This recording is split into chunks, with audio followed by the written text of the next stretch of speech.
Hi అండి అందరికీ. ఈరోజు మనం కరివేపాకు పొడి ఎలా తయారు చేద్దామో చూద్దాం ఒకసారి.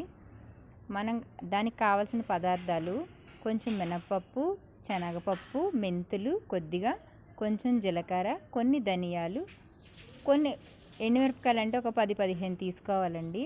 అవన్నీ ప్యాన్ పెట్టుకొని 2 స్పూన్ల ఆయిల్ వేసుకొని అందులో ఇవన్నీ ఫ్రై చేసిన తర్వాత ఒకదాని తర్వాత ఒకటి ఫ్రై చేసిన తర్వాత లాస్ట్లో ఈ కరివేపాకుని ముందుగా మనం ఒకరోజు ముందే బాగా కడిగి దాన్ని ప్యాన్ కింద ఆరబెట్టుకోవాలండి నీడలో. దాన్ని మరుసటి రోజు ఈ విధంగా పౌడర్ చేసుకునేటప్పుడు దాన్ని కూడా ఇవన్నిటితో కలిపి ఫ్రై చేసుకోవాలి. ఫ్రై చేసుకున్న తర్వాత దాన్ని మనం మిక్సీ పట్టుకోవాలి. మిక్సీ పట్టేటప్పుడు కొంచెం సాల్ట్, దాంతోపాటు కొంచెం చింతపండు కూడా వేసుకొని మిక్సీ పట్టుకోవాలండి.